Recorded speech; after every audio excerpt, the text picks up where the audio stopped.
Hi, everyone. Welcome to On Air with Brandon J. I'm Brandon. We're joined by special guest today. You know him as the Hollywood cosmetologist. He's the dentist to the stars, Dr. Jon Marashi. John, how are you? Good morning, Brandon. Thanks for having me on. Hey, man, it is great to have you. You have been super busy. We'll touch on kind of the just a few of the names of celebrities that you have had the wonderful opportunity of working with, and then we'll kind of go down this path of like business and what you've been able to uh, accomplish over the years and what's next for you. So, John, you have worked with so many. One of the names that comes to mind, you know him from American Idol, the host of American Idol, Ryan Seacrest. John, I know you not just Ryan is one of your clients, but just give us a few of the other clients you work with. Oh man, I've been so blessed in my career to meet an interesting cast of characters from Hollywood and just a wonderful group of people. Ryan is one of my absolute favorites, so he's always top of mind. And I've been very blessed to spend some time with Joaquin Phoenix as well. In fact, I got to do his teeth for the Joker movies, The which was Joker. I was about to say the Joker. That's cool. Yeah, so there's some fun stories behind that if we get the time to dig into it. I've also been blessed to spend time with Nick Cage and Vin Diesel and Kate Hudson, amongst many others. Just an incredible group of people. Well, you know what's interesting, John, when it comes to Hollywood, a big part of I think the A-lister success is their cosmetics, whether it be their teeth, their face, all of the above. Would you say that the healthcare in Hollywood is pretty uh standard when it comes to because in terms of veneers, right? Because a lot of people talk about, oh, I'm going to get veneers, and a lot of people will leave the country because they think it's cheaper. But I'm like, why would you leave the country when you could work with somebody that works with all of these celebrities? It's a great question. And what I would say first and foremost to your listeners out there is that having cosmetic dentistry done, getting veneers for your smile, it's not a commodity product. It's not like a pair of size 10, Vans or Nikes where you can go to the same store anywhere in the world and get the exact same product. And now it's just simply a negotiation on price, right? Because you can shop it. Right. And absolutely, you can shop healthcare. What I have learned is that most of the time you get what you pay for. And it's actually a really common question that I get asked too. They're like, why is it so damn expensive? And I will be the first person to raise my hand in the room and say it is. And I recognize that I'm actually quite expensive. And there are reasons for it. It's because of my skill and my expertise and ability to deliver consistent results, and that there's only one of me. So, it creates a supply and demand. And, usually the better you are at something, then the market rewards you for that. Right. So I'm very, very cognizant of that. And that's not to say that I'm the only dentist on the planet that can do this or to do a good job. There's a lot of fantastic dentists globally that can do a good and proficient job with porcelain veneers. And when I get asked the question about, hey, going out of the country, usually where the conversation shifts to is going to Turkey or to South America because these are known what's called medical tourism destinations where clinics have been set up and people go in volume. And look, I'm also very cognizant that people need to live within their means and their budgets and so forth. The challenge for the consumer is that unless you have had like a friend or a family member that went to a clinician somewhere else, whether it's inside or outside the US, Right.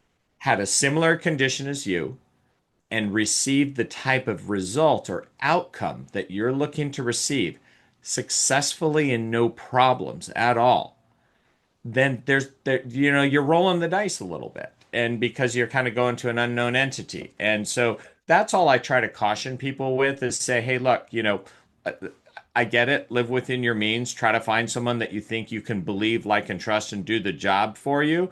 Um, but, do your homework, do your research. That's probably the best way to describe the situation. Well, I don't know about you guys at home out there, and I have nothing to say to object against, based on what you just said, John, of going out of the country. But I don't want to have to travel all the way to Istanbul when I want something that's in my own backyard that I trust, that people that are mentors or people that I look up to, for example, go to specific people like yourself and that are accredited with the ADA and things of that nature.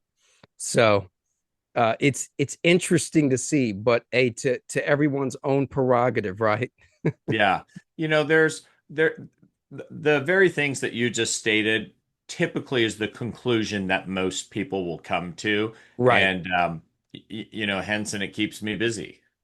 When it comes to veneers, and this is something you can Google, and I've asked Chat GBT this question as well, Dr. Jon Marashi. But with your perspective, because this is what you do day in and day out.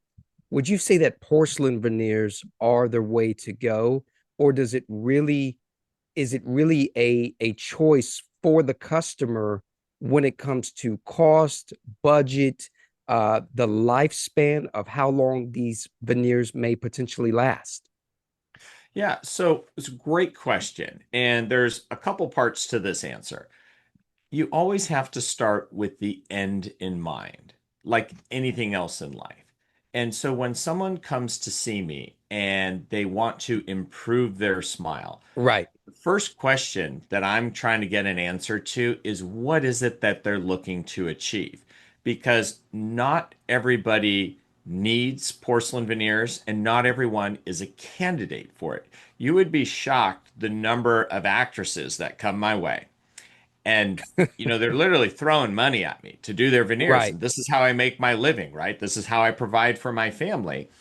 And I have to tell them, say, look, in good faith, I think you can actually get an equal or better result by doing something more conservative.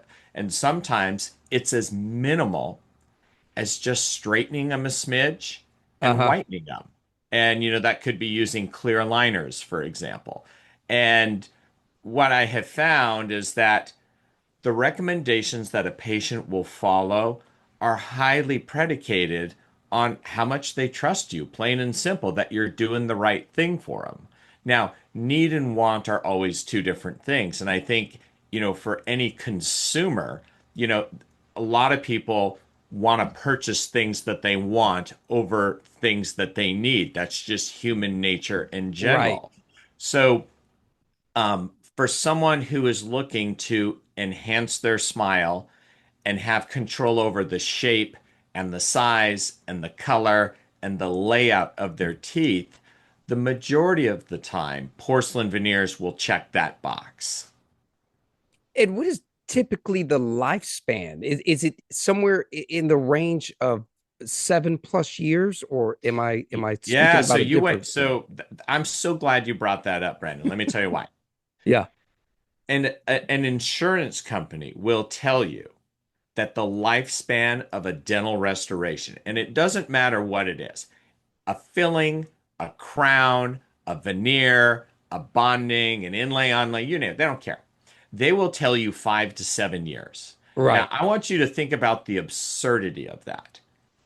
You probably have fillings in your mouth since you were a kid. That Yes. and you look like you're still a pretty young guy. I don't see any gray hair yet. It's the But genes. but the point is that at this point in your life, they have probably minimum double or tripled that life expectancy. So Right. if you had to get all your dental work redone every 5 years, I mean, every dentist on the planet couldn't even take new patients. You'd be too busy redoing it all. Right. I'll use myself as an example. I have 10 porcelain veneers on my top teeth. And when I received mine, the profession of dentistry said expect about 10 years out of these things. And I was like, okay, that's what I'm signing up for. I'm on year 23 right now. Wow. And I want you to think about it. 23 years ago, was your cell phone different than what you got right now?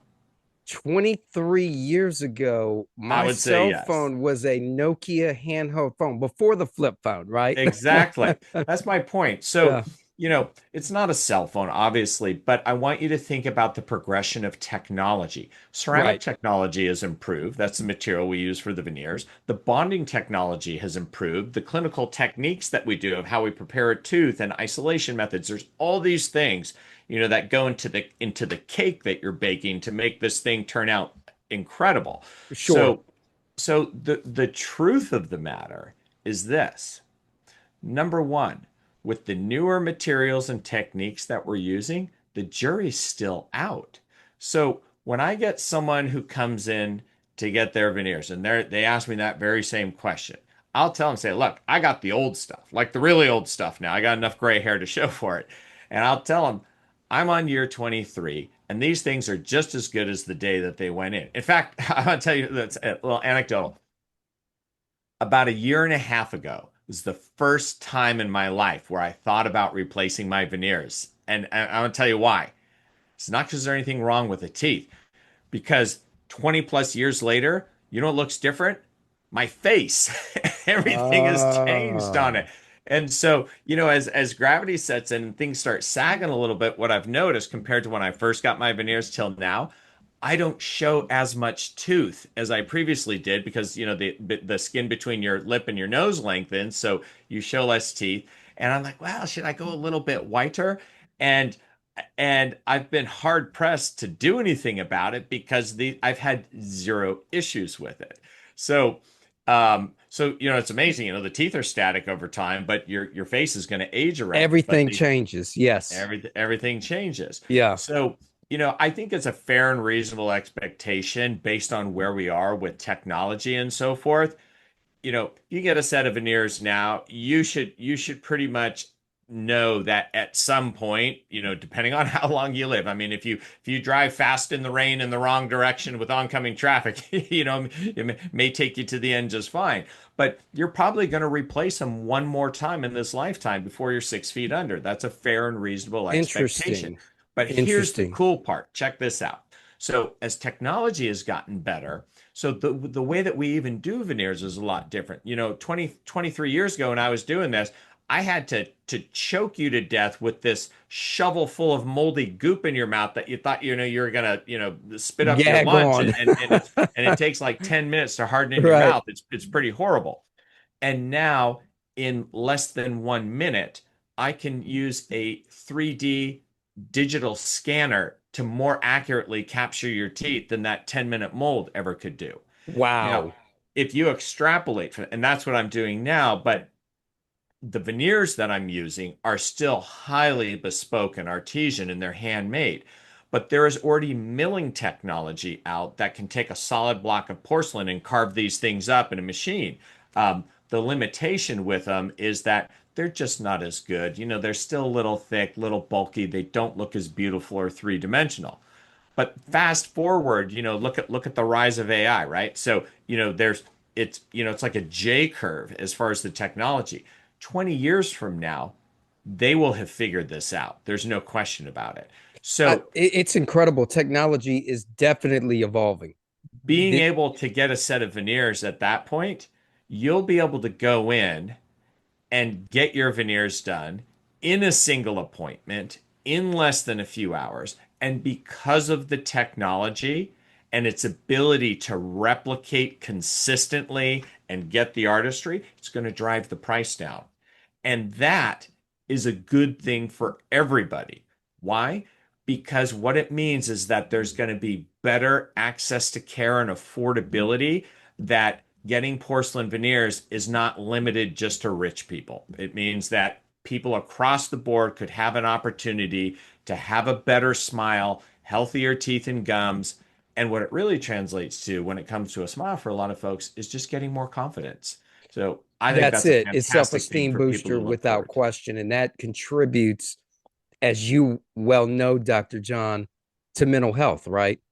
Self-esteem. So speaking of, how you were speaking about the impressions. So let's talk about Byte. BYTE. So this thing is $1 billion disruptor. You were involved in an acquisition of $1 billion brand. First off, that is a huge accomplishment to anybody, not just a dentist, but in business as a whole. How do you get a brand to the point to where it gets acquired? Because the first thing that popped in my mind when I read about that recently was like, okay, this thing is very similar to like Haley Bieber's Road Cosmetics getting acquired by Elf Cosmetics. Thank you very much. It was an incredible and wild ride. And Yeah, what I would tell you, lessons learned from brand building, when you look back on it and say, what were the things that we did that actually moved the needle? And right. number one, there's no substitute for the quality of the product or service that you're delivering. Like it's got to work. It has to solve someone's problem. And have you ever heard of the pleasure pain principle? People run towards pleasure or they run away from pain. And so you're seeing so your product's got to do one of the two or both, and it needs to do it effectively, efficiently. So otherwise, you just got something that your mom thinks is cool, and that's about it. Right. Okay, so that's number one. Number two, there has to be a way for that product or service to relate to your target audience in order to build consumer trust around it. And that's one of the backbones, the pillars, the fundamentals of building a brand. It has to somehow speak to people that they say, I believe this, I like this, and I trust this. I call this the BLTs, believe, like, trust. And and that's how you're going to start getting, consumer adoption of whatever your product or service is. Um, I can't understate that, enough because it's such a critical part of the things that you're going to do essentially in order to sell more of these things, right? So, And the thing is, when I think of Byte, right, the first thing that popped in my head when I heard about Byte, because I've read about Byte years ago, and the first thing that popped in my head is like, okay, the competition was Invisalign, right? That's what popped into my head when it came to Byte. But to see this thing get acquired for $1 billion, that is an understatement to the value and the quality that it provides to the consumer. And when I think about a consumer, even with the podcast, right, who's ever tuning in, listening, and going to watch this on video, right, I think of, okay, what kind of experience are we leaving the viewer, the listener at home with, right? Is it an experience to where they're going to want to tune in to another episode? Or are they going to say, this is corny and I never want to tune into you again, Brandon, right? And so, Jon, thank you for sharing that. If there's any advice you could give to any of our viewers, listeners at home out there watching this, that are in the process of building a brand in 2025. And there's so many things that are going on in the world right now. There's always going to be conflict that's been going on since the beginning of time. But what advice would you give them when it comes to getting over the hurdles when you're bootstrapping something where you may not have something to attract that angel investor, that VC, that family office? What would you say to them? this is a great question. I'm glad you hit on it because our company was bootstrapped as well. And Yeah. listeners should know that I call it the myth of VC and private equity, and they think they just need this idea, and VC is going to parachute in and make this thing worth $1 billion, and then you're going to get all the windfall of it. And you know, in the dot-com boom from the early aughts, there were crazy things like that happen because money was just getting pumped in, and everyone was kind of getting high on the Kool-Aid of Right. but those days are long gone, Yeah. and the companies that are getting money are the ones that are showing earnings, plain and simple. Investors want to see that there's a consistent stream of earnings coming in to de-risk the situation, and then they know that pumping money into the jukebox here is actually going to start playing them some songs. So what I tell young entrepreneurs is first, your first idea, odds are probably isn't going to hit. Right. In fact, most of the time, I'm going to tell you something. My buddy Jamie Siminoff founded Ring, the doorbell company. And I sat down with him and we had a conversation because he had $1 billion acquisition from Amazon. And a couple of things he said is that, oftentimes it's like your fourth or your fifth idea that Right. hits. And rarely is the idea the issue. There's lots of great ideas that go out there. It's about the execution, that gets you to the promised land. And the failures that one will have through ideas 1 through 3 or 1, 2, 3, and 4 are the reps and the muscle building activities of what to do and what not to do, that by the time you get to your fifth idea, you've actually gained the experience to take a good idea and do something successfully with it. So, how we look at failure, as a society, Right. especially in the US, there's a lot of fear and shame around failure. And I don't think that's the right attitude. You have to look at it as learning opportunities and experience, and you have to embrace it as a way to grow. Um, how I have done that in my own life has been through skateboarding. And a lot of folks who know me know that I've been a skateboarder since I'm 12 years old, and I'm 51 now, and I'm still flying, hurling myself through the air, and I still slam, and I get up and I do it again. And the thing with skateboarding is that most of the time when you're learning a trick, you're not going to land it. And there's a Right. serious learning curve for it. And it's a pay to play sport, right? Because, when you slam, I mean, you're paying, a lot of dumb tax on it. But what you're doing each time that you slam and you get up and you try it again is you're learning what not to do. And you get up and Right. do it again, and you keep trying and you keep trying until you finally get it.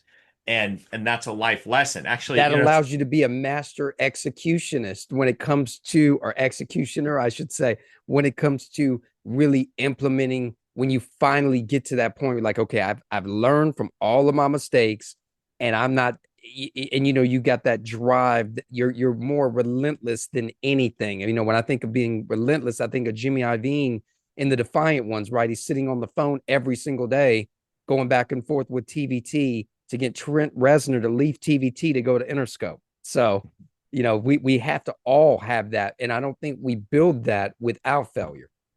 you can't. It's absolutely impossible to do that. Um, you know, when you accept that that's how it can go, Yeah.